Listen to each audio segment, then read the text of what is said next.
Right now, somewhere in a glass-walled office in London, there's a bank teller staring at a flashing red notification on their monitor. Hmm.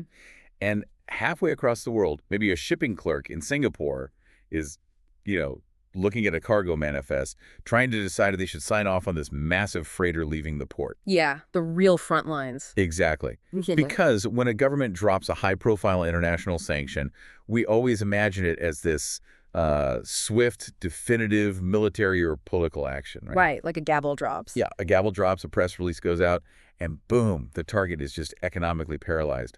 But the reality is entirely different. It really is. It's not the politicians or the generals who actually enforce these massive geopolitical maneuvers. It's everyday corporate employees. Those clerks and tellers are the only thing standing between a sanctioned entity and, like, millions of dollars in illicit funding. I mean, it is a massive, incredibly high-stakes machinery operating completely out of public view. Yeah. Because when a government announces a sanction, they are essentially just drawing a line on a map. Right, just a concept, really. Exactly. But the global financial institutions, the corporations, the operational staff on the ground, They have to build the wall. they're the ones who have to build the wall on that line.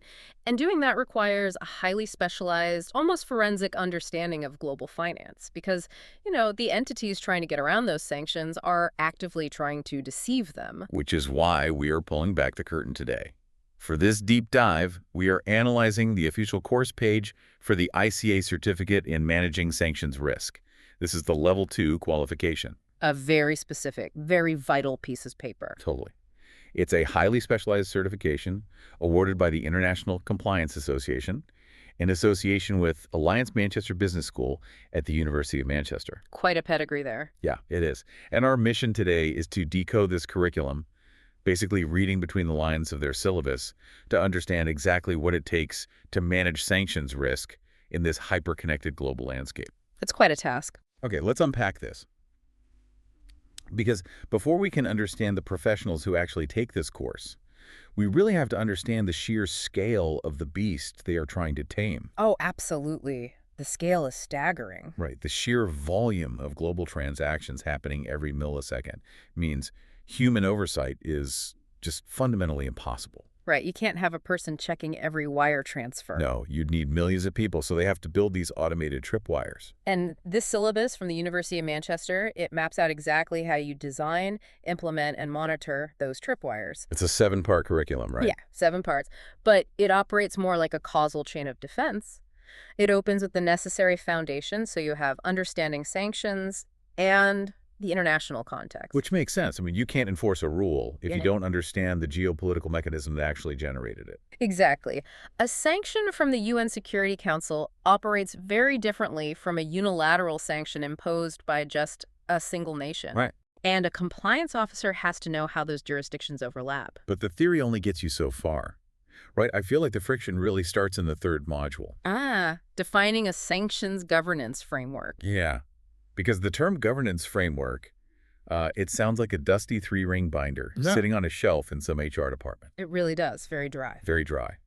But in practice, a governance framework is like a living algorithm. Yeah. It dictates the exact escalation path. Yes. It decides who makes the call. Right. Like, say, a massive shipment of medical supplies, which might actually be exempt from sanctions, is being carried by a logistics company that shares a partial name with a known shell corporation. A classic scenario. Who pushes the big red stop button.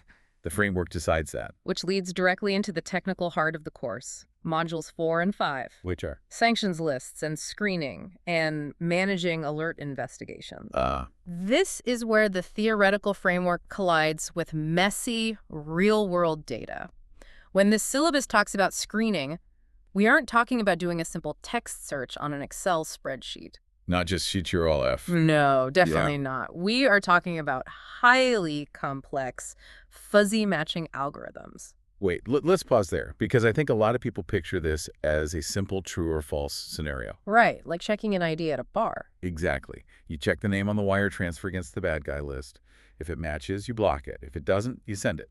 Simple as that. The counter-argument to that simplicity is transliteration. Transliteration. Yeah, think about how many ways you can spell a name when you are translating it from Cyrillic or Arabic or Mandarin into the Latin alphabet. Oh, wow. Yeah, there must be dozens of variations. Yeah, exactly. A sanctioned oligarch or a really sophisticated front company isn't going to use their exact internationally recognized English spelling to move money. Of course not. They get caught instantly. Right. They're going to use obscure transliterations. They're going to use complex networks of shell companies. So the software has to catch that. Yes. And if the screening software is too rigid, the illicit money sails right through simply because, I don't know, a vowel was dropped. But on the flip side, if the screening software is too sensitive, you basically break the global supply chain. You really do. It's like managing these sanctions alerts is less like being a meticulous digital detective and more like being an air traffic controller in the middle of a dense fog storm. That is a great analogy. Right. You have millions of blips on your radar, and your software is screaming that one of them is a threat. But if you ground all the planes, global commerce just collapses. Exactly. You have to figure out how to isolate the threat while keeping the legitimate planes in the air. So stressful. What's fascinating here is how the syllabus directly acknowledges the consequences of that exact balancing act in its final modules. The cost of getting it wrong and the challenges of change. Yes, because managing sanctions requires continuous adaptation. I mean, geopolitics shift literally overnight. Yeah, a regime falls, a border conflict breaks out. And suddenly, the screening lists you used yesterday are entirely obsolete. The challenges of change module really highlights that compliance is a moving target that just never stops. And the blast radius for missing that target is astronomical. The cost of getting it wrong isn't some slap on the wrist. Oh, definitely not. We are talking about staggering financial fines, the kind that wipe out entire quarterly earnings for a bank. Billions of dollars sometimes. Yeah. And catastrophic reputational damage. And, in the most extreme cases, a financial institution losing its actual license to clear transactions in major international currencies. Which is essentially a death sentence for a bank. It's an existential threat. Yeah. And to really drive home just how massive and precarious this environment is for you as a listener, you just have to look at the enrollment section on this course page. The geographic spread. Yes, the drop-down menu for selecting your location when you register. It's quite a list. I started scrolling through it, and it is a stark visual representation of vulnerability. It literally spans the globe alphabetically, offering over 200 jurisdictions. You have Afghanistan, Åland Islands, Albania, all the way down to the United States, Uruguay, Vietnam, Yemen, Zambia, and Zimbabwe. It covers everywhere. It really proves that this isn't an isolated regional problem. If a bank in Zambia fails to catch a transliteration error, illicit funds can flow into a shell company in Uruguay, and suddenly the entire global network is compromised. And software alone cannot shoulder the burden of that global interconnectedness. No, clearly not. Algorithms generate the alerts, sure, but human beings have to make the final call on those managing alert investigations modules. People have to analyze the fog. Exactly. Which brings us to the actual individuals sitting at the controls of this machinery, because the course outlines its target audience, and honestly, the entry requirements are surprisingly accessible. They are, yeah. Because it has a practical focus, they really only ask for a sound educational background and a good understanding of written English. That's the baseline. Right. But the list of who they say this course is actually suitable for is incredibly broad. Extremely broad. They list operational staff, senior managers, regulators, consultants, compliance and risk managers, and MLROs, which are money laundering reporting officers. That roster represents every single layer of a financial defense system. Right. From the absolute bottom to the absolute top. Okay, I have to push back on this, though. Let's be realistic about corporate hierarchies here. Sure. How can a single Level 2 certificate course possibly be suitable for both ends of that spectrum? It sounds counterintuitive. Right. On one hand, you have an entry-level operational teller processing local customer transactions, and on the other hand, you have MLROs and senior regulators who oversee systemic risk for entire multinational banks. People who report directly to federal intelligence agencies, yeah. Exactly. Are you telling me the person approving a local wire transfer needs the exact same geopolitical training as the person designing the macro defenses? Aren't the operational staff just looking at a screen waiting for a red or green light? It seems like massive overkill, I grant you. But if we connect this to the bigger picture of systemic risk, the logic actually holds up perfectly. How so? Go back to Module 3, the Sanctions Governance Framework. The living algorithm. Yes. A governance framework completely falls apart if the people executing it don't understand the logic behind the rules. Okay, I'm listening. An MLRO can design the most sophisticated fuzzy matching algorithm in the world. But if the operational staff on the front lines don't understand why certain red flags matter, Oh, I see. if they don't understand the transliteration risks or the geopolitical context we talked about, they are going to treat the alerts as annoying administrative hurdles. Right. They'll just click approve to clear their inbox so they can go to lunch. Yeah. Exactly. Because they lack the context of the threat, they just see a slow computer system, not an international sanction evasion tactic. Wow. Which is precisely the opposite of what a robust system needs. Exactly. The frontline operational staff are the human tripwires. They need to deeply understand the inherent sanctions risks they face daily so they can recognize anomalies that a computer might miss. Like what? Like a customer behaving nervously or providing documentation that doesn't quite match the stated purpose of a transaction. The computer can't see sweat. That's a great point. The computer can't see sweat. Meanwhile, the senior leaders and regulators need this exact same foundational baseline to certify their knowledge. The MLRO and the teller have to speak the exact same language, or the entire defense grid fails. Okay, that makes the living algorithm concept much clearer. The senior manager needs to know the operational realities of investigating an alert, and the teller needs to know why the senior manager implemented the rule in the first place. It forces an eradication of corporate silos. So, the theory is sound. Everyone needs a unified baseline. But let's look at the logistical reality here. Logistically, it's a challenge. Yeah. You are asking incredibly busy professionals, people working 50 or 60 hours a week in high-pressure financial environments, to voluntarily undergo this rigorous academic training. Time is money. Literally. How do they actually acquire this Cert Sanctions designation without pausing their careers? Well, the ICA designed the mechanics of the certification specifically around that friction. It is highly flexible and completely self-paced. Yeah, the documentation explicitly notes that it can be completed in as little as 4 weeks. But they give students access to the materials for up to 2 months, right? Exactly, and the payoff is very tangible. Completion grants 20 ICA CPD hours. Which is huge. Yeah, those are continuing professional development hours, which are essentially the currency of professional standing in the compliance industry. Regulators want to see that your staff is constantly updating their skills. Right, and the final hurdle is just a 1-hour online multiple-choice exam. Yeah. You can log in and take it at any point during your studies, and the results are delivered instantly. No waiting weeks for a letter in the mail to see if you pass. Nope. But here's where it gets really interesting. Okay. When you look at the pricing structure, the ICA clearly agrees with you that a static test is insufficient. Oh, how so? They hide a structural mandate inside the fees. Interesting. The base course fees vary by currency, obviously, but they hover around, say, $800 or $900 US. But if you are not already an existing member of the International Compliance Association, you cannot just buy the course, take the exam, and walk away. You can't. No. Non-members are forced to pay a mandatory 12-month ICA membership fee at checkout. Wow. Which adds a couple $100 extra to the total bill. Depending on the currency, it's like USD 241 or EUR 204 or GBP 185. This raises an important question. Why force a subscription on a certification? Why not let the qualification stand on its own merit? Well, because the geopolitical landscape refuses to stand still. We talked about the challenges of change module. Right. The moving target. If you pass a multiple choice exam today, Yeah. your knowledge of specific sanctions lists might be dangerously outdated in 3 weeks. That's very true.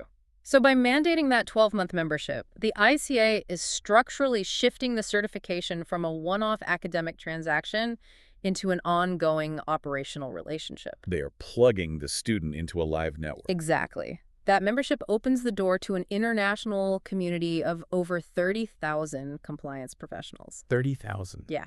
It grants access to a personalized learning hub, weekly industry webinars, continuous updates. They are essentially forcing you to stay current. It's treating compliance education almost like a cybersecurity software model. That's a great way to look at it. You don't just buy antivirus software once and you're good forever.